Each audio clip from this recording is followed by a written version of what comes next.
Hay que hacerse cargo de las consecuencias de las palabras que pronunciamos, sean de quien sean. Últimamente, cada vez con más frecuencia, que parece que lo importante ya no es qué se dice, sino quién lo dice. La batalla cultural busca dominar los elementos de la cultura porque a través de la cultura nosotros vemos el mundo y a través de cómo vemos el mundo nosotros actuamos en el mundo. Las batallas culturales son en definitiva una batalla por el poder. No, no estamos en guerra, no existe una guerra cultural, existen dinámicas sociales, articulaciones culturales, pues que estamos tratando de sobrellevar entre todos. No, nosotros seguimos modificando, transformando y heredando todos estos valores y estos principios y además basados en cosas que no son verdad. Buenas, buenas a todas las personas que nos están viendo, no sé dónde nos estarán viendo, en el norte, en el sur, a la derecha, al lado izquierdo. Ay, ahora estoy hablando con todos estos términos coloniales que tanto uno critica, se le olvida a uno. Pero bueno, si nos están escuchando por ahí en la Argentina, si nos están escuchando en Colombia, si nos están escuchando en México, si nos están escuchando en Guatemala, en Costa Rica, tal vez en el Caribe o inclusive en Europa. Bienvenidos, bienvenidas, bienvenides todas las personas aquí a este ratico que vamos a charlora. Vamos a hablar un poquito más sobre temas de educación y tenemos un tema súper chévere porque tiene que ver. ¿Qué pasa cuando hay organizaciones que ni son del Estado ni son de la iglesia, pero están allí haciendo presión política para hacer ciertas cosas? Y bueno, este tema suena como un poco como para académicos y tal, pero les aseguro que tenemos cosas bien interesantes porque hay muchísimas organizaciones aquí y allá que están también dentro del debate político de cómo, cuándo, qué debe contener la educación en nuestros países en Latinoamérica y hay mucho que charlar por ahí. Y hoy estamos con nuestra querida Mariana, que es la segunda vez que nos acompaña y que ojalá que nos acompañe más veces que disfrutamos mucho la compañía de Mariana.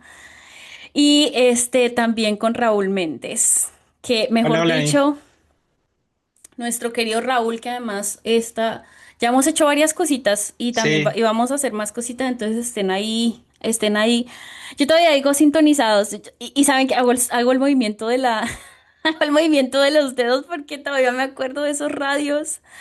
Pues yo mm, no sé si ustedes los tuvieron, que uno tenía que darle la vueltita para escuchar al la señal. baranga. Sí, y vea, todavía no tiene la memoria muscular. Pero bueno, Mariana, échanos un saludito y luego Raúl. Hola, pues de nuevo muchas gracias por la invitación. Me siento totalmente identificada con la sintonización, con el teléfono, todas esas cosas de otras generaciones. Y pues muy contenta de estar acá, y además de compartir el espacio también con Raúl, que ya tenemos un ratillo sin platicar Ujú. y Sí, como ya, 6 meses diciendo ya hay que platicar y bueno, sí, nuestro ritual del desayuno no lo hemos cumplido. exacto. Se terminaron encontrando en otros espacios con otra gente, con los amigos. Yo no sé, hasta a mí ya me pasa que uno planea y planea, al final uno nunca termina encontrándose con los amigos, sino por allá en eventos que de otra Sí, cosa. exactamente. Y pues muchas gracias a Ani. ¿Qué tal, Mariana? Estoy muy contento de pues estar en este tipo de espacios tan desafiantes, interesantes, que toman temas que quizá no son siempre como tan centrales en algunas discusiones, pero pues que están de fondo y que seguramente ahorita lo vamos a ver, sí impactan en mucho de la vida pública, de las agendas nacionales y particulares. Entonces, pues súper, súper contento de extender la conversación. Sí, yo creo que el tema que tenemos hoy es muy, muy interesante porque uno siempre tiene la idea de que la educación o bien es una política pública, lo es, pero quiero hablar desde este binario. Es una política pública que es laica, que está establecida a través de leyes y reformas y tarará, o que viene de una institución religiosa, que viene de una tradición, ¿verdad? Pero muchas veces pensamos, muy pocas veces realmente pensamos en que hay muchas organizaciones que están también haciendo ya sea presión política o involucrándose en distintas formas con la educación y que estas organizaciones reflejan en una gran parte creencias religiosas, creencias teológicas que son dominantes o marginadas del diálogo dominante y que en muchas de esas ocasiones esas presiones políticas, esas manifestaciones políticas tienen efectos muy importantes dentro de cómo se configura la educación en nuestros países en Latinoamérica, pero estoy segura de que esto no es exclusivo de nosotres.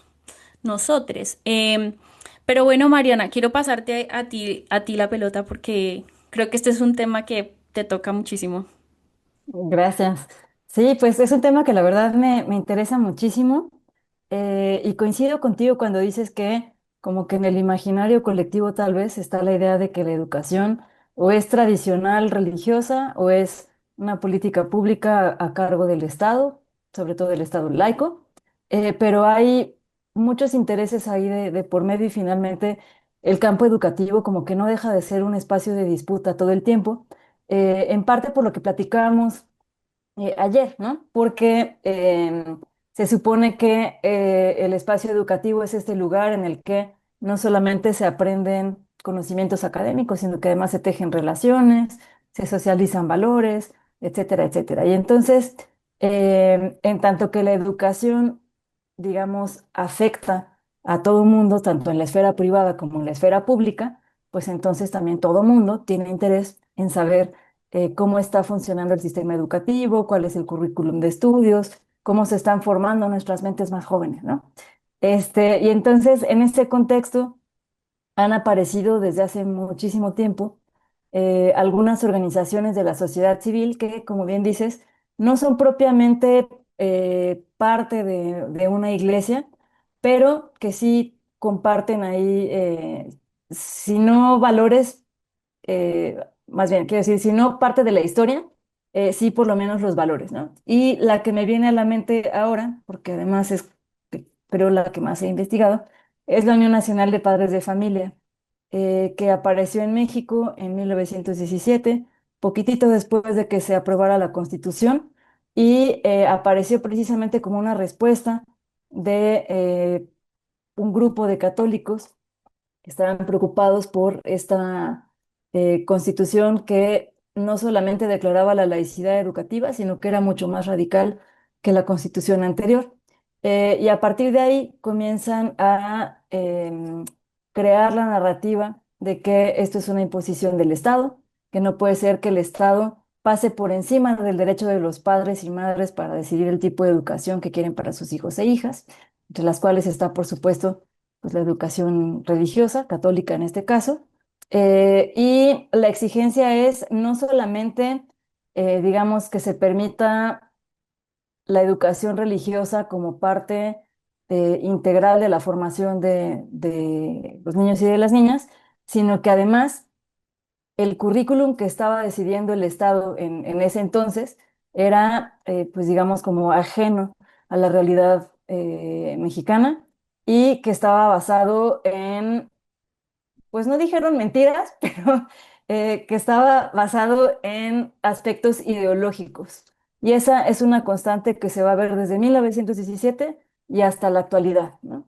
Em, lo interesante de esta organización es que si bien al principio estuvo súper vinculada con la Iglesia Católica, concretamente en la Guerra Cristera, em, después se va despegando un poco de ella hasta tomar como su propio camino y siempre se va a mantener esta narrativa de que es una imposición del Estado, siempre se va a mantener también la idea de que padres y madres de familia deberían de decidir el tipo de educación que quieren para sus hijos e hijas, pero digamos que los temas centrales en la agenda se van modificando a partir de, el contexto temporal y espacial. Y entonces, al principio se hablaba solamente, por ejemplo, de cómo puedes pensar en el nacionalismo sin pensar en la religión católica, que es parte de la identidad nacional. Y ahora ya estamos más del lado de, es que las prácticas pedagógicas que plantea la nueva escuela mexicana y las representaciones de la sociedad que aparecen en los libros de texto gratuitos son inadecuadas porque están basados en ideología de género y en una ideología de izquierda, comunista y muchos otros apelativos no fáciles de sostener, por cierto. Entonces, creo que ese es un gran ejemplo de cómo una organización de la sociedad civil puede intervenir o, o participar activamente en cuestiones del espacio educativo, e insisto, no solo en una coyuntura, sino ya por más de 100 años. Raúl está que se habla, yo lo veo que sé que... Sí, tiene que ver pues con nuestra herencia educativa en México, que Ujú. ha estado marcada por la desigualdad, porque justamente las clases altas, las clases urbanas, las clases privilegiadas, pues sentían esa capacidad de autonomía en el tutelaje respecto de sus hijos. Y justamente esos reclamos, pues también eran unos reclamos de su propio privilegio de clase. ¿Por qué? Pues porque ellos sí sabían ciencia, ellos sí habían tenido a su vez formación, venían de familias de linaje, por lo tanto se sentían con la completa facultad de poder intervenir y decidir en educación de sus hijos. El panorama se diversificaba y es pues a lo que la naciente Secretaría de Educación tuvo que empezar a atender a comunidades rurales y comunidades indígenas, en donde básicamente se les consideró como terreno virgen en cuanto a la educación. Es decir, pues que hay que alfabetizarlos, hay que enseñarles cuestiones hasta de salud, cuestiones de higiene, y el objetivo era muy claro, era un discurso pues, de avasallaje. Tu papá indígena no tienes capacidades para educar a tu hijo, mándalo a la escuela pública, pues porque ahí le van a enseñar lo que tiene que aprender, cosas para la vida, pero cosas incluso pues para que a ti te enseñe cómo salir de pobreza, ¿no? Eran discursos que en su momento se les llamó de integración, porque totalmente se les consideraba como fuera de la sociedad mayoritaria, pues, fuera de la sociedad hegemónica y había que integrarlos, asimilarlos. Mucho esto, un lenguaje por ahí tomado de la antropología norteamericana, que si Franz Boas, de los fundadores de la antropología norteamericana, hubiera visto de repente ese manejo, pues no hubiera estado tan de acuerdo, porque fue un asunto de disparidad. Entonces, esto que señala Mariana es muy importante. Las clases altas, las clases privilegiadas que se sienten con, vamos a llamarle, autosuficiencia educativa y de valores, siempre han reclamado el tutelaje educativo respecto de sus hijos. Incluso este fenómeno que cunde mucho en pandemia por la cuestión del confinamiento, pero que aquí en México ya venía gestándose, que es el homeschooling, hacer escuela desde casa. Curiosamente, uno de los focos de homeschooling empezó a darse en Tabasco, en el estado de Tabasco, y sobre todo se encontró que eran familias, pues, presbiterianas. Que estaban muy en contra de pues, ya cuestiones que ha mencionado Mariana, ¿no? De una ideología de izquierda o clases de evolución o clases de educación sexual, que es el tema principal que ha provocado polémicas aquí en la educación pública en México. Y entonces, no, ¿qué te voy a mandar a la escuela a que te corrompan? Mejor yo te enseño desde casa lo que tú tienes que saber. Entonces, eso que era ese privilegio de las clases altas, en pandemia pues tuvo que agenciarse un poquito más, ¿no? Por el grueso de la población, por el confinamiento, porque se quitaron también escuelas de tiempo completo y pues tuvieron que hacerse más responsables algunos papás de los propios hijos y de la educación en momentos que ya no lo estaban haciendo. Y pues el panorama actual, ya para cerrar esta primera participación, es que cuando hablamos de educación en México, pues estamos hablando con estos elementos que tienen que ver mucho como de desigualdad.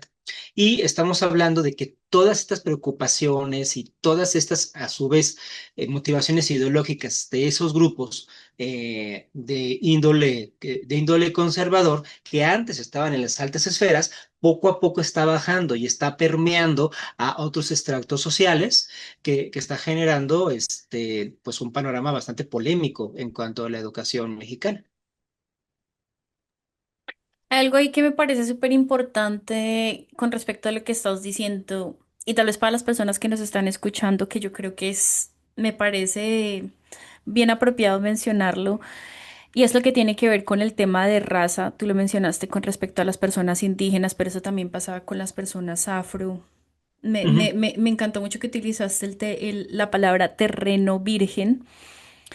porque también en parte aún seguimos manteniendo el lenguaje de que ciertos territorios son territorios vírgenes que aún no han sido penetrados Así es. por la civilización. Pero me parece muy interesante porque muchas veces nosotros tenemos en cuenta esta tensión que existe entre fuerzas, entre las fuerzas, entre las fuerzas que manejan el poder, o más bien los grupos, las instituciones o estructuras que manejan el poder, y algunas veces nos olvidamos de que las personas que están siendo gobernadas también tienen agencia y se mueven en esas direcciones y tratan de hacer, de moverse al menos dentro del espacio político en el que puedan moverse. Pero quería mencionar, antes de ir allí, quería mencionar a un par de temas que me gustó mucho que mencionaste de lo que tenía que ver con el tema de con el tema de la educación de estos territorios vírgenes, de estas personas que se consideraban, básicamente se les consideraba como la medida del salvajismo, ¿verdad? Ujú. Sí, sí, sí, el mito del buen salvaje. Así es. Entonces, me parece muy interesante porque en aquel entonces, cuando nacieron todas las teorías, perdón, cuando nació todo el liberalismo, más o menos por la misma época nacieron estas ideas, estas nuevas ideas acerca del tema de raza que me parece muy interesante. Porque creo que la vez pasada hablábamos y lo volvemos a mencionar hoy. Se siente que hay como un espacio, una desconexión entre lo que en el pasado colonial y luego lo que se comenzó a formar en los estados republicanos más adelante. Y también en el ámbito científico, pero eso no fue así. Entonces, se crearon unas teorías acerca de cómo ciertas personas que pertenecían a ciertos grupos humanos, particularmente personas indígenas y personas negras, estaban en un Ujú, estado de salvajismo que debía que debía corregirse. Y dentro de los grupos conservadores a esto se le llamaba la degeneración, personas que estaban degeneradas. Y una cosa que me parece, para mí personalmente es como que me parece loquísimo, es el hecho de que a estas personas, de que no solamente se etiquetaba a las personas que eran salvajes, sino que también los ambientes físicos, las claro. temperaturas, casi que se hace todo un perfil de cuáles son las personas que se necesitan cambiar. Y aquí viene lo interesante, y es que tenemos a las personas conservadoras que están hablando de todo este tema de lo que es la degeneración, que particularmente en Colombia tuvo la respuesta en un movimiento que se llamó la regeneración, porque necesitamos modificar todos estos comportamientos. Sin embargo, y esto lo digo porque seguimos moviéndonos todavía, yo sigo escuchando gente hablando de la izquierda y la derecha muchísimo. Incluso yo lo he hecho aquí en este grupo y algunas personas que han estado conversando aquí. Pero la verdad es que las personas liberales, los grupos liberales también mantenían ese tipo de pensamiento. Y en estas formas educativas que Raúl nos estaba contando, al menos en Colombia, esto me pareció muy interesante.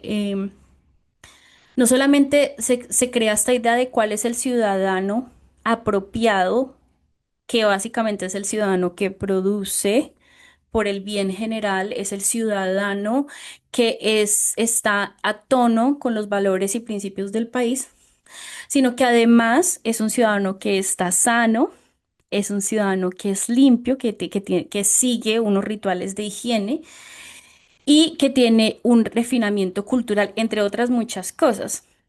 Digamos que existe toda esta idea, ¿no? Y luego también tenemos eh, digamos, como esta tensión más bien entre lo tradicional y lo liberal, que digamos sería de aquella época. Sin embargo, a nosotros se nos olvida que allí, y ahí es donde quería cerrar, eh, que hubo muchísimos movimientos ciudadanos y de muchos grupos que aprovecharon algunas de estas leyes para movilizar transformaciones y cambios sociales. Y muchas veces cuando estamos mirando este tema histórico, estamos mirando estas dos cositas aquí de lado a lado. Y yo creo que es muy importante que hablemos de esto porque detrás de estos grupos, por ejemplo, como los que menciona Mariana, que están mucho más institucionalizados, pero también hay grupos que no están institucionalizados y que están haciendo, se mueven en distintas formas de participación política, se siguen reproduciendo, se siguen viendo estos valores que se siguen concatenando de nuestro pasado, porque de nuevo no es como que nosotros hayamos pasado el libro y un nuevo capítulo y aquí empezamos la época republicana y nada que ver. No, nosotros seguimos modificando, transformando y heredando todos estos valores y estos principios. Y claro, uno va a encontrar movimientos muy interesantes, como por ejemplo movimientos estudiantiles que han sido claves en muchas de las oportunidades, como por ejemplo en Colombia. Los movimientos estudiantiles fueron fundamentales para el cambio de la Constitución de la Regeneración, que la vez pasada yo les contaba que duró hasta 1991. Eh, pero también hay otros movimientos, como por ejemplo en Colombia nosotros tuvimos una fuerte movilización civil en contra del acuerdo que se realizó con las FARC, una guerrilla que ha estado por décadas en el país, con base en razonamientos y pensamientos muy tradicionales que hablaban sobre el género, sobre temas que tienen que ver con LGTB y derechos de mujeres, y además basados en cosas que no son verdad. Entonces, claro, tenemos todos estos grupos políticos y particularmente estoy muy interesada en seguir hablando en el tema institucional, pero también los no institucionales, que ahora se mueven de formas distintas a través de redes sociales y estoy hablando, por ejemplo, temas que tienen que ver con la machósfera. Sí lo estoy diciendo bien, ¿verdad? Machósfera. Eh, y otros ciertos grupos que están tendiendo hacia valores tradicionales o inclusive, que esto a mí también me vuela la cabeza, temas de ovnis, supuestamente personas que no son personas, sino que son, ay, ¿cómo es que se llaman estos? Los que piensan que el debajo de la piel, ¿Reptilianos? los reptilianos, los Ajá. reptilianos. Entonces, y todos estos grupos están, ¿no? Dentro de las apuestas políticas, las conversaciones políticas y definitivamente los temas educativos, los temas de salud. Em, entonces, esto es un tema que es súper importante de hablar porque no creo que nos quedamos perdidos ahí entre este binario del Estado y la Iglesia. Y yo creo que ya hace rato nos pasamos de ahí. Ujú. No sé si alguno quería añadir algo a eso, que qué pena ahí me extendí. Ay, sí, yo quisiera agregar un montón de cosas, porque es que está muy interesante todo lo que dices, lo que dicen. Em, Me llama mucho la atención, por ejemplo, esta cuestión sí, totalmente de acuerdo. Ya hace rato que pasamos de la oposición entre Estado e Iglesia, es Ujú, más, yo diría entre Estado e iglesias, en plural, ¿no? ujú. Este, y creo que es bien interesante ver la forma en la que estos movimientos se van institucionalizando por algo que decía Raúl hace ratito.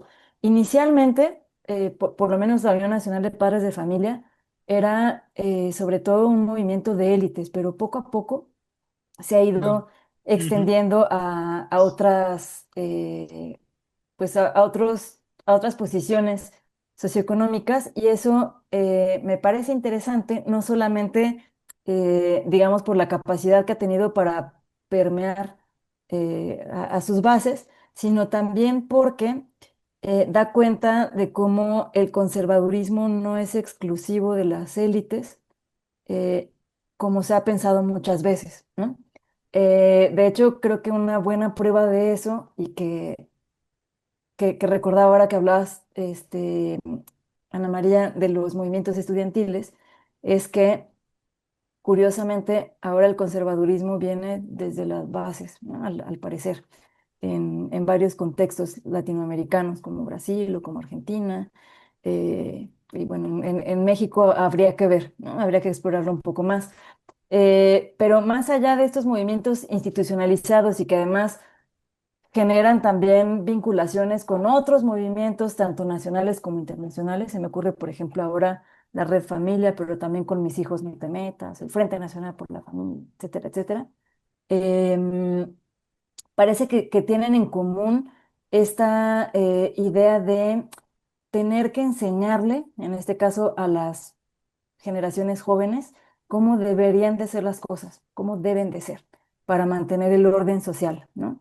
Y entonces, esto que decían hace un momento de, pues durante todo el virreinato se partió de la idea de que la población indígena, afrodescendiente, etcétera, eran menores de edad a los que había que enseñarles cómo civilizarse, y eso tanto por parte de los conservadores como de los liberales. Ujú. Me parece que ahora sigue permeando un poco esa idea, quizás no ya tanto con tintes étnicos, pero sí por lo menos en el entendido de que los adultos tienen que enseñarles a los jóvenes cómo pensar, porque si no, el orden social se va a acabar, va a ser la debacle, ¿no? Y entonces empiezan a revolverse discursos medio raros, en los que casi se hace una equivalencia entre, por ejemplo, la comunidad LGBT más y grupos de pedofilia y de zoofilia, pero también reptilianos, pero también espionaje, a través de las vacunas con las que se insertan unos microchips, pero también, o sea, un montón de cosas y de conspiraciones ahí rarísimas que en principio parecería que no tiene nada que ver una cosa con la otra, pero que finalmente se va usando como para generar Ujú. un sentido de alerta, de pánico frente a la posibilidad de que el orden social tal y como lo conocemos se destruya para siempre, ¿no? Entonces creo que también eso es bien interesante y que es algo que sucede muchísimo más en los grupos que no están institucionalizados, precisamente, ¿no? Ahí en el Instituto Mura está un colega, Mario Santiago, que está estudiando los mensajes de este tipo por grupos de WhatsApp, por ejemplo, Mm. ¿no? Más allá de las redes sociodigitales, TikTok, YouTube, Facebook, X o lo que sea, a través de grupos de WhatsApp para tratar de ver también cómo la confianza que media entre los contactos que hay en WhatsApp de alguna manera permea la percepción sobre esos mensajes, ¿no? No, es que no me lo está mandando cualquier persona, me lo está mandando mi tía Chuchita, ¿no? Entonces, si lo dice mi tía Chuchita, debe Ujú. ser verdad, por ejemplo, ¿no? Y bueno, eso creo que también da para discutir muchísimo. Tal vez me toque pedirle al editor que cambie cuando digas esa palabra porque en Colombia significa algo muy gracioso. Perdón. Ok. Y a lo mejor esto Mi va a tía quedar ahí grabado y Juanita. nos van a escuchar las personas diciendo eso. Y van a saber, los Ok. colombianos van a saber qué me refiero. La tía Juanita, digamos la tía Juanita. Al respecto de este sobajamiento ideológico de los pueblos y de cómo se consideraban efectivamente bajo una minoría de edad y perennemente inferiores a las grandes culturas, un brevísimo testimonio ya del siglo XX, 1922, publicado en el Universal por un liberal mexicano, vinculado a Venustiano Carranza, Francisco Bulnes, que se expresa en una polémica que tuvo con Antonio Caso, se expresa de este modo respecto de la propia cultura de México y pues de América Latina. Dice, caracteriza a la civilización grecolatina el culto a lo bello, excitado y sostenido por el arte creador de inmensos pintores, escultores y músicos. En materia de arte, fuera de la cerámica y de las lacas, sin embargo, los pueblos de raza inferior, notas el uso todavía de la palabra raza, tienen el culto a lo feo. El arte chino, el japonés, el indostánico, el azteca son un insulto a los sentimientos estéticos. La estética es un producto de la raza y es imposible que la raza griega, la india, la amarilla y la negra produzcan el mismo arte. Se me hablará de la arquitectura de las ruinas de Uxmal, de las de Oaxaca, de las pirámides de San Juan Teotihuacán. Pues bien, todo eso es imponente, pero feo. Wow. Entonces, o sea, esa idea de que no hay simetría en el mundo y justamente, ¿no? Aquí se puede ver un dejo de orientalismo, ¿no? Todavía no surge el término entonces, pero aquí ya está. Porque pone a lo chino, a lo japonés, a lo indostánico, al mismo nivel que lo azteca, justamente como la parte fea del mundo, como la parte que no corresponde a la alta civilización. Entonces, esa idea de superiores e inferiores justamente pues es lo que permea mucho el tema de la educación, porque lo que crea, como bien señala Mariana, son estos pánicos morales, son estos pánicos morales de que es como si nos quisieran llevar globalmente hacia una especie de salvajismo. Ajá, estos fantasmas, estas conspiraciones que se crean respecto de la ideología de género o de esta que yo creo que es una de las más interesantes conspiraciones que hemos visto surgir en este siglo, que es el marxismo cultural Ah, sí. Y y que hay todo. otra hay otra, ¿cómo es que se llama? La guerra cultural. También habla de la guerra cultural. Ahorita que lo mencionas, quiero hablar un poquito de esto Sí, porque sí. tiene resonancias teológicas interesantes. Bueno, entonces el punto es el punto es meternos en este ánimo de pánico moral, Ujú. justamente por un argumento de degradación. Nos están degradando moralmente. Y la prueba más visible, sensible que se suele tener de esa degradación es en el ámbito sexual. Entonces, cuando están cambiando lo normal o las reglas de lo que era pues una heteronormatividad, pues ahora se ve eso como un signo de degradación, se ve eso como un signo de debacle y que justamente mientras el ideal liberal era el progreso y la superación humana, pues ahora es como si estuviéramos regresando, ¿no? Según ellos, a una era precientífica, a una era sin valores, a una sociedad completamente desquiciada en la insalubridad y en la depravación. Entonces, este tipo de discursos, pues claro que atraviesan la parte educativa, porque es que calibra cuáles son los contenidos educativos y cuando hay algún contenido educativo que se sospecha de izquierda, hay todo un sintagma así automático que se detona de izquierda con marxismo y marxismo con ateísmo y ateísmo con homosexualismo, O sí, inmoralidad. así le llaman, ¿no? Inmoralidad. Y la inmoralidad se asocia pues también con la parte del sur del mundo, ¿no? Estas culturas o la inferioridad cultural.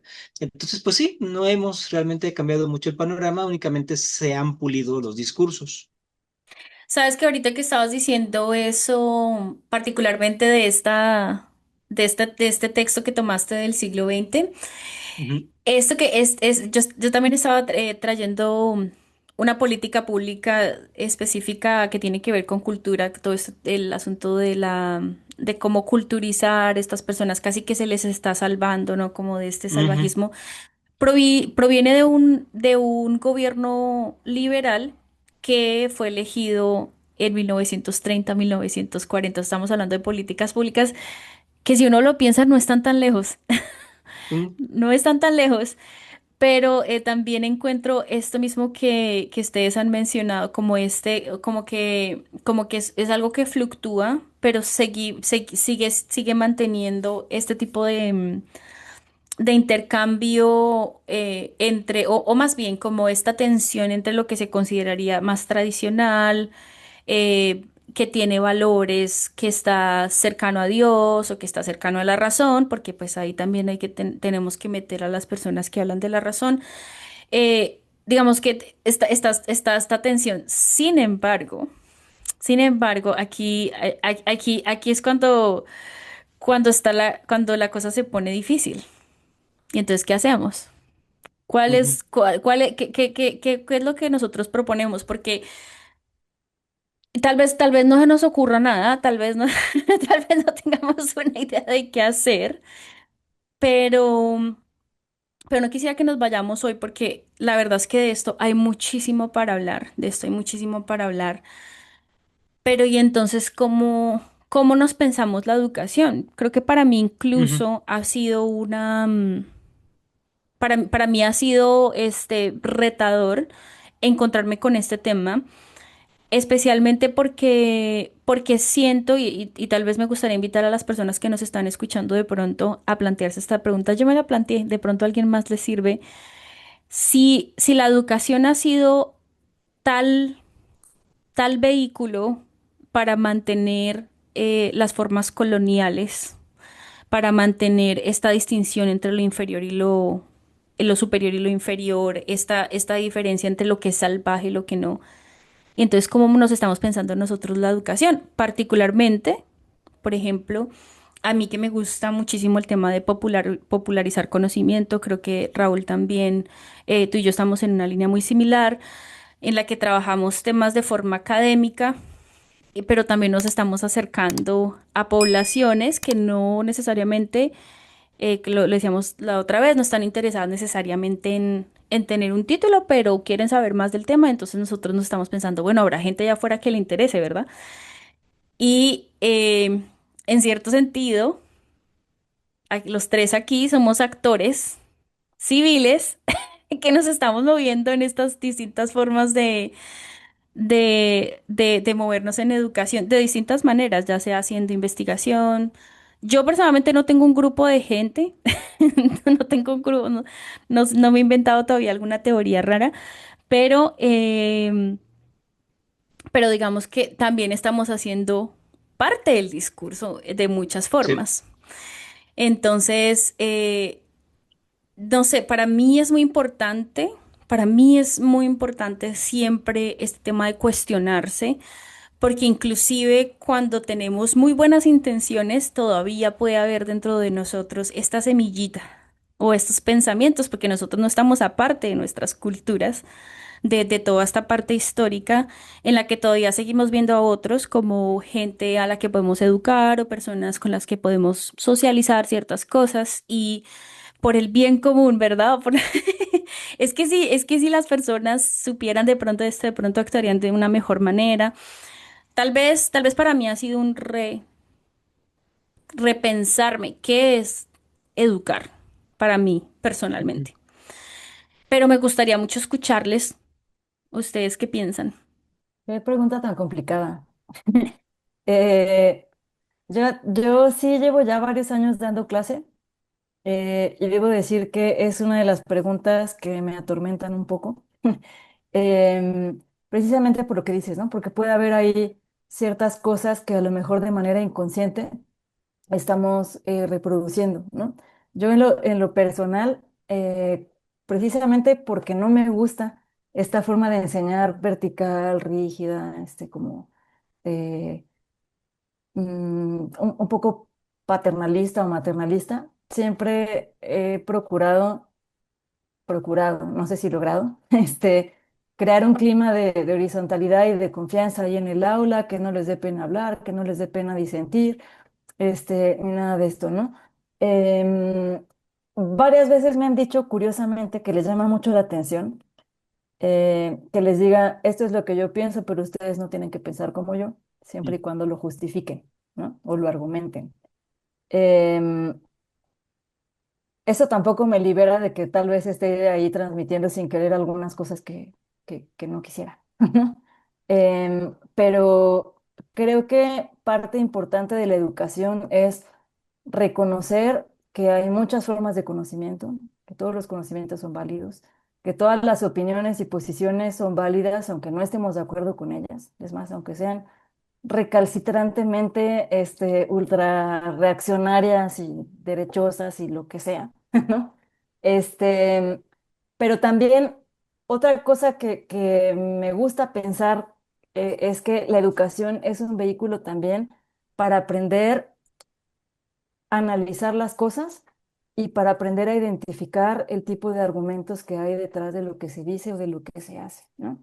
Ujú. Entonces, y con esto vuelvo al tema con el que empezábamos, de las organizaciones de la sociedad civil. Muchas de estas organizaciones adoptan un lenguaje científico o democrático o de derechos humanos, que, como decía Raúl hace un ratito, van haciendo como la equivalencia entre izquierda, por lo tanto comunista, por lo tanto ateo, por lo tanto ideología de género, bla, bla, ¿no?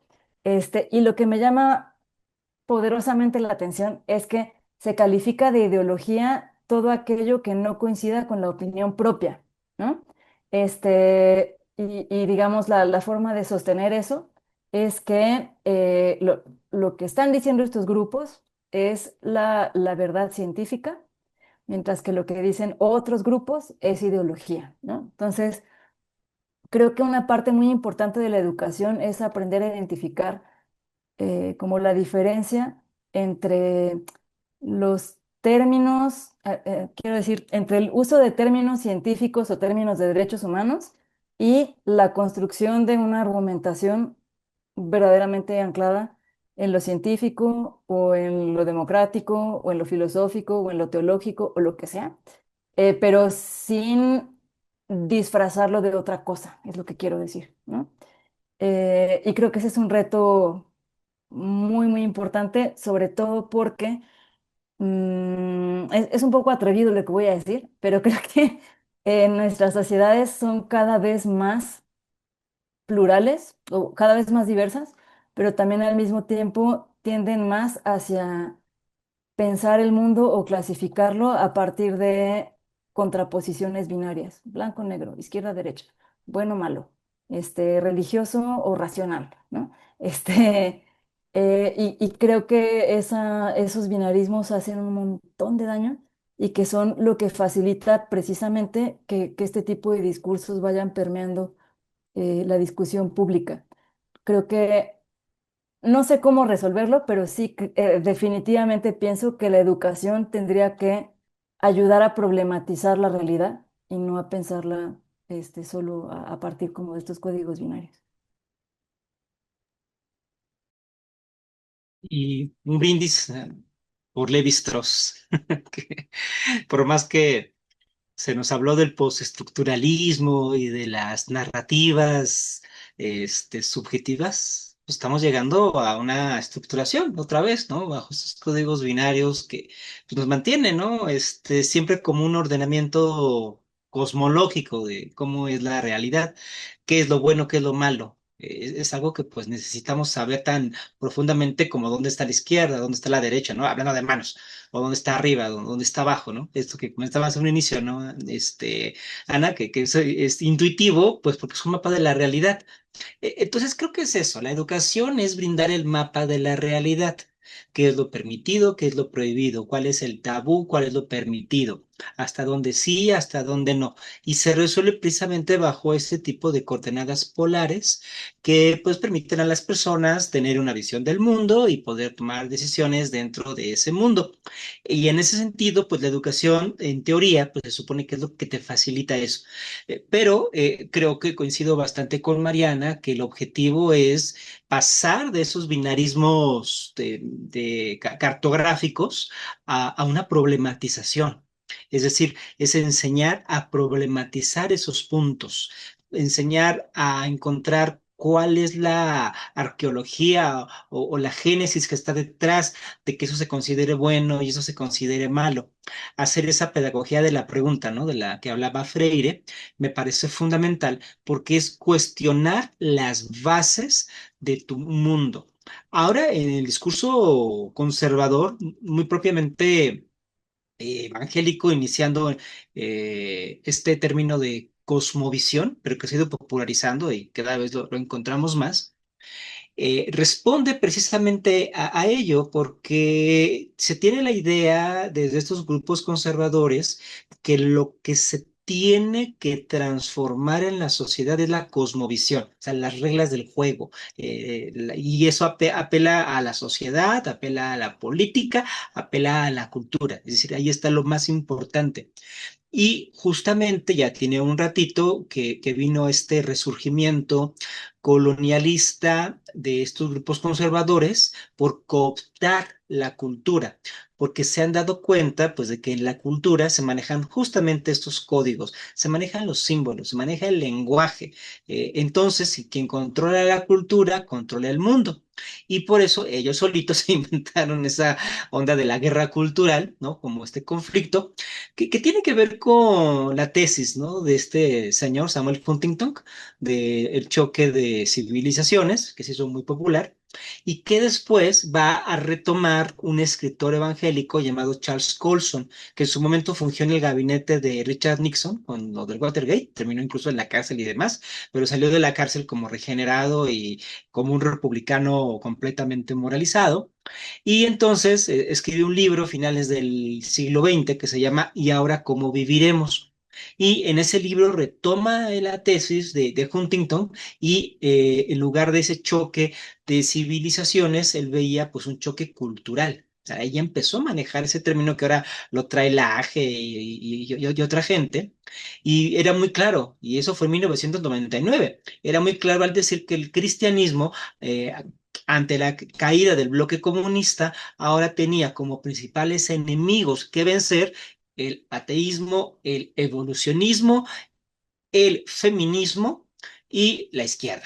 Y lo deja ahí súper claro. Y a partir de ahí es como pues empezó a resonar mucho esa idea. ¿Y dónde pasa todo eso? Por la escuela. En la escuela te enseñan de biología, en la escuela te enseñan de sexualidad, en la escuela te enseñan de civismo, ¿no? De los códigos de moralidad y de comportamiento. Entonces, efectivamente, creo que educar hoy sería mandar un mensaje muy claro a la sociedad que es no estamos en guerra.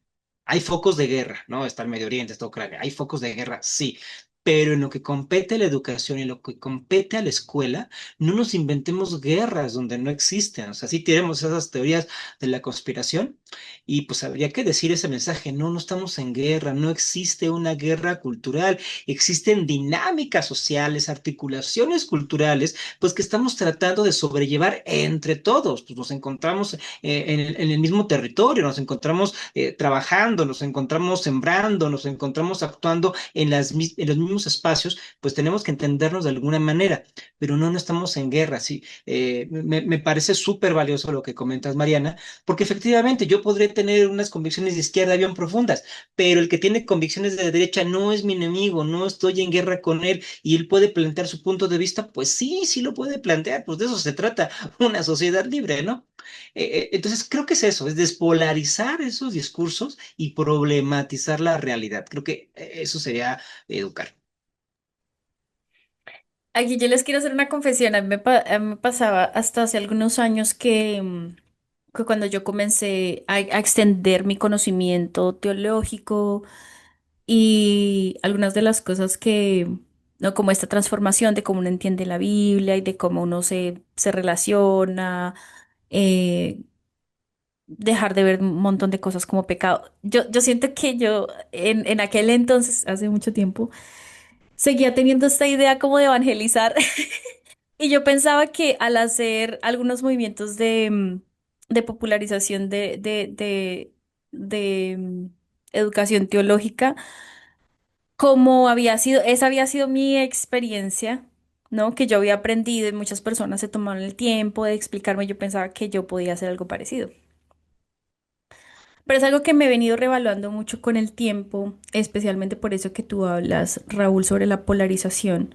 A mí no me gusta particularmente ese término, porque siento que todavía tiene ¿cómo se llama? Tiene un tonito ahí como militar que me parece que es como darle demasiado poder a estas diferencias que existen. Pero sí, definitivamente no, como que hay unas distancias muy marcadas en distintas opiniones, ¿verdad?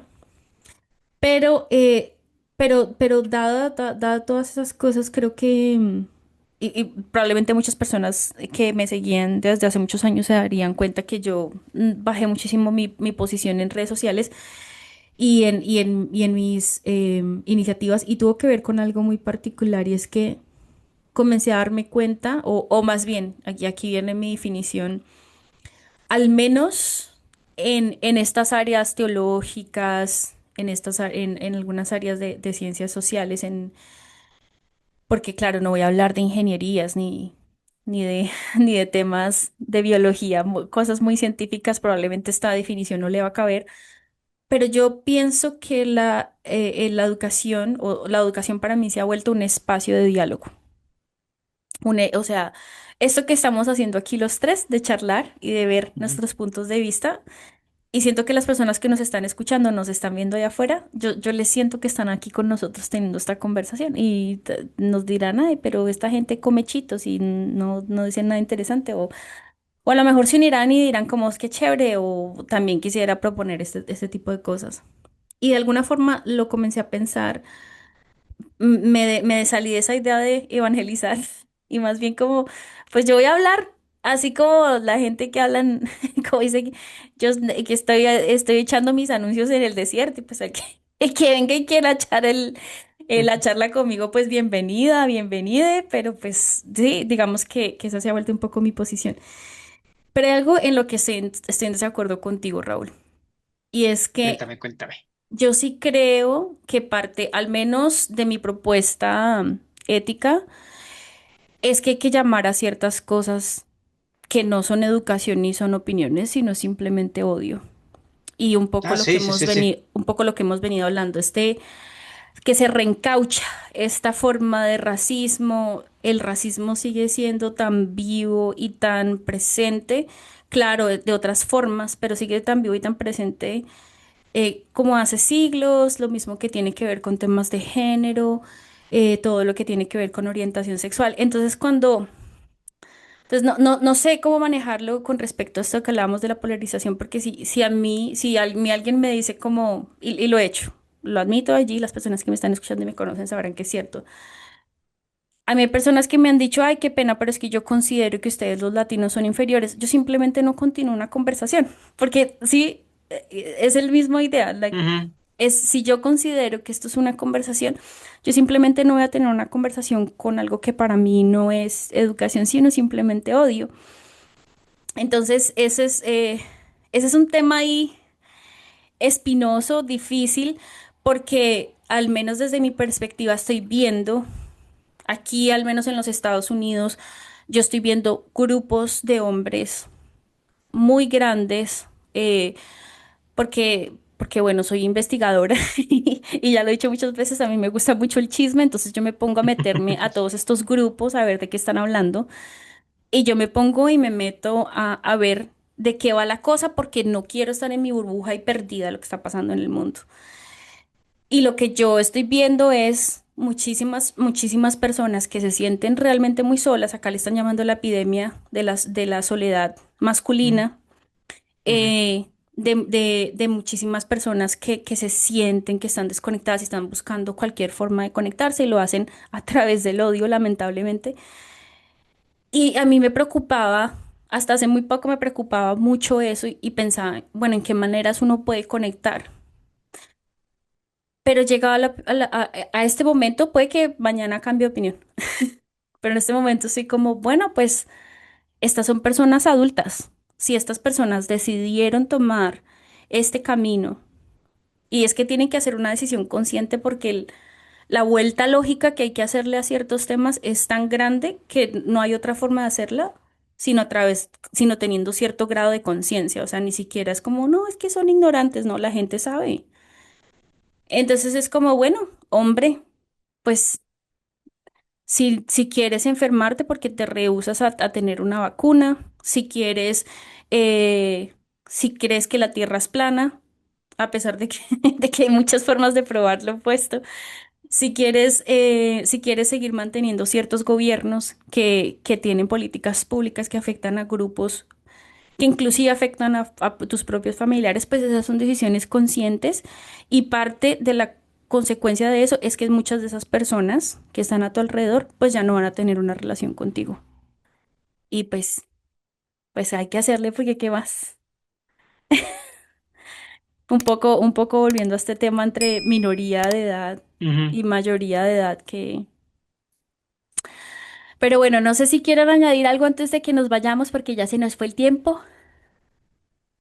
Suelo señalar esto que sí, esto es todo un tema y creo que hay formas de trabajarse, tenemos que saber cuáles son. Ujú, La experiencia específicamente por ejemplo, ya sea dando clases o conversaciones, esto que señalas que es una realidad tan brutal de la soledad a la que están llegando algunos hombres y pues que solamente encuentran en el radicalismo machista una forma de vinculación, una forma de socialización.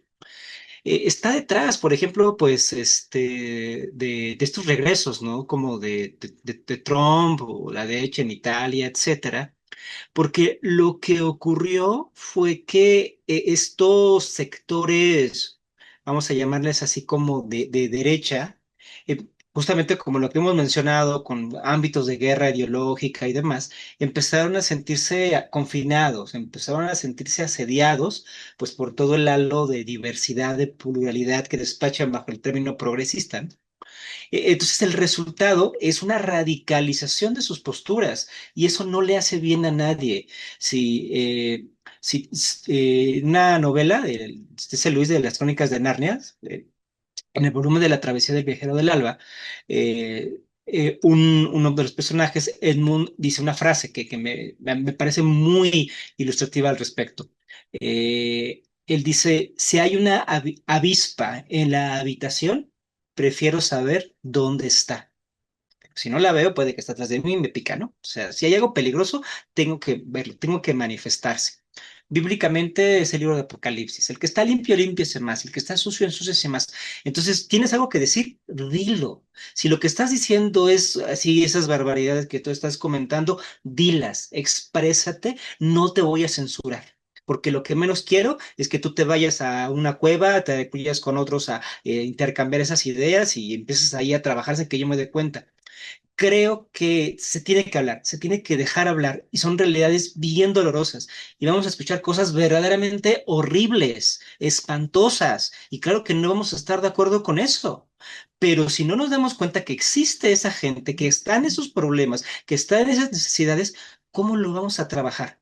Por ejemplo, en el trabajo con masculinidades, uno toca escuchar cosas, pues sí, verdaderamente espantosas, chistes sobre feminicidio.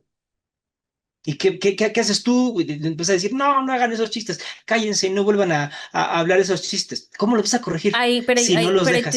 ahí tú marcas un tema bien importante y es que yo creo que es quién lo hace. Yo creo Ah, que como claro. yo como mujer, yo no me voy a exponer a eso.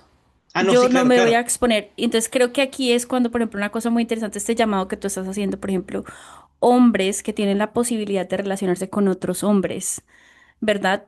Personas blancas, estoy hablando más del contexto acá de los Estados Unidos, que esto pasa mucho, que entonces ponen a personas negras a enseñar qué es antirracismo y muchas personas hacen un gran trabajo y se le miden a esto, pero una persona negra que ha sufrido racismo no tiene por qué someterse necesariamente a recibir racismo y malos tratos de personas blancas que están en eso. Entonces yo sí creo que hay que hacer la distinción en quién, ¿no? ¿Quién, quién debería estar en esos espacios y quién debe resistir este tipo de cosas? Porque yo sí creo que personas que pueden estar en riesgo o que puedan ser abusadas o maltratadas o recibir este tipo de cosas solamente porque no queremos perder la conexión, yo creo que eso no es una labor de personas, no debería ser la labor de personas minorizadas No, específicamente. totalmente. No, no puedo estar más de acuerdo contigo porque sí, o sea, esto es interseccionalidad. Entonces sí tienes que ver siempre quién lo está diciendo y en qué momento, ¿no? O sea, efectivamente, si se crea un ambiente tal que ya es hostilidad o riesgo, si, salirse de ahí sí no hay manera. Pero entonces creo que justo, o sea, de lo que se trata es de encontrar esos quiénes en dónde. Porque sí me parece sumamente necesario que los espacios educativos comiencen a hablar de estas cosas. O sea, cuando les tumban a la Gloria Álvarez o a Agustín Lajes las conferencias en la universidad, pues lo único que van creando es el halo, ¿no? De, ay, por algo no los quieren dejar, es que ellos iban a decir la verdad y no los dejaron. Y se celebra mucho ese tipo pues de donde se censura a ese tipo de personas, la verdad que no gratas, en esos espacios pero es más contraproducente. Pero creo que tienes toda la razón de que esto se tiene que hacer con un buen pulso. Se tiene que saber quién va a estar ahí, se tiene que saber en dónde. Entonces, sí, sí, yo también, por ejemplo, ¿no? Si yo soy mexicano, si me fuera a un espacio donde odian a los mexicanos, pues no podría estar allí, ¿no? Entonces, me parece que encontrar al actante adecuado para cada contexto es fundamental, porque la educación no es homogeneizante, la educación es de sujetos. Entonces, sí, tú no puedes ser un maestro de cualquiera. Y no cualquiera puede ser tu alumno. Creo que es bien importante tener ese criterio y esa reflexión. ¿Puedo agregar algo sobre eso? Sí, es que yo coincido plenamente en la necesidad de contextualizar lo que se dice, ¿no? No solamente quién lo dice, sino cuándo, en dónde, Ujú. por qué, para qué, desde dónde, ¿no? Y creo que, volviendo a lo que decíamos hace un momento, por eso me parece que el espacio educativo tendría que enseñar a contextualizar eso, ¿no? Y a analizar, insisto, los discursos más allá de quién está diciendo las cosas. Y lo digo porque me parece que últimamente, creo, al menos yo, que observo mucho, cada vez con más frecuencia, que parece que lo importante ya no es qué se dice, sino quién lo dice, ¿no? Entonces, si lo dice una persona que me cae bien, si lo dice Raúl o si lo dice Ana María, entonces sí, seguro me Ujú. está diciendo la verdad. Si lo dice alguien Como debe que me ser. cae mal, Ahí, exacto. exacto. Ajá. Si Si lo nos, dice si nos alguien que están me cae mal, escuchando y alguno de los tres está diciendo algo, póngale la firma que eso es. ajá, sí, pero si lo dice alguien que me cae mal o con quien no coincido políticamente o ideológicamente o lo que sea, entonces es mentira, es ideología, es comunista, es ateo, es bla, bla, bla. O por el contrario, es un fanático, es un extremista, es un fundamentalista, ¿no? Y el punto es que nunca se analiza por qué se están diciendo las cosas, cómo se están diciendo y justo desde qué posición está hablando cada persona, ¿no? Entonces creo que eso es muy, muy importante y qué bueno que lo están mencionando ahora. Yo coincido con Raúl en que la censura no es la solución, pero también tengo que decir que me cuesta trabajo pensar dónde está el límite, ¿no? Porque si no hay absolutamente nada de censura, se pueden decir una serie de barbaridades, hacer una serie de barbaridades, sin que nadie ponga ese límite. Como que no, el que no haya censura implica reconocer la responsabilidad que tiene cada persona para eh, hablar o actuar, ¿no? Pero no sé si todo el mundo sea consciente de esa responsabilidad. Entonces, por eso me Ujú. cuesta trabajo Mm, tratar de encontrar ahí el equilibrio y me parece que en el espacio educativo, pues también quien se para al frente de un grupo tendría que más o menos mediar o tratar de establecer esos límites, no desde una perspectiva, insisto, vertical de censurar todo lo que escapa de mi opinión o lo que escapa de mi forma de pensar, pero sí tratar de encontrar el límite para que el diálogo pueda fluir verdaderamente y que no se convierta en odio, ujú. ¿no? Como decías hace un momentito. Sí, Sí, yo creo que cuando yo hablaba de eso, por eso decía, como que es aquello que ya no es opinión, sino que es odio, ¿verdad? O sea, creo que para mí eso es un límite. Y es un límite personal. No quiero decir que esto sea necesariamente para todas las personas. Y es algo muy, muy reciente. Es como, yo no quiero que las personas sientan que yo soy un lugar seguro para decir esas cosas.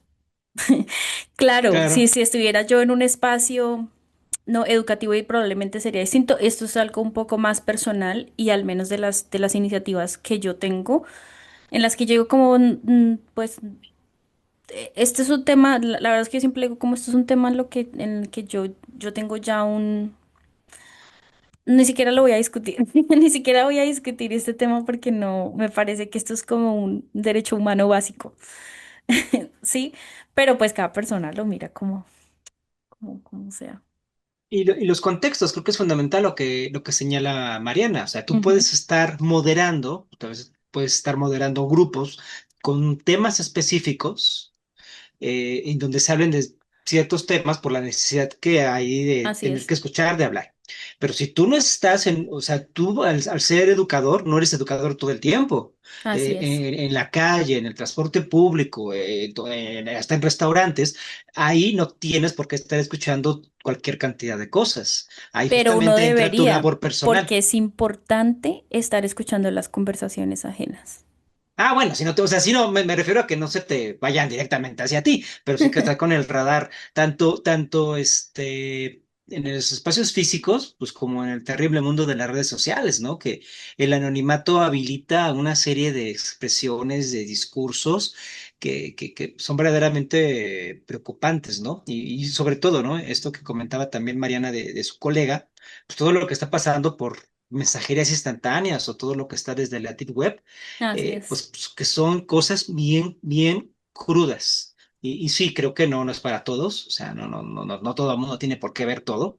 Y se trata entonces, pues yo creo que de esto, ¿no? De encontrar la moderación adecuada. O sea, un educador tiene que saber moderar estos discursos, no bajo esa censura vertical, sin estableciendo reglas claras de diálogo, de Ujú. convivencia, porque si no, no se puede hablar en un ánimo, siento yo, pues de expresión. Creo que el objetivo simplemente es que no haya alguien, ya sea persona o grupo, que se sienta así, acorralado, ¿no? Que digan, no, pues es que yo ya sé que mi existencia aquí solamente por estar es incómoda.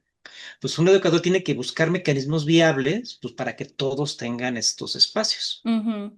Sí, especialmente cuando hay grupos minorizados, eso que dijiste me parece muy importante cuando hay grupos minorizados, porque hay grupos minorizados que cuando entran a la clase de manera inmediata ya tienen ese sentimiento Sí, y muchas de estas cosas que se sienten acorralados más recientemente son personas que en realidad hacen parte de discursos o más dominantes e sí. históricamente imperantes.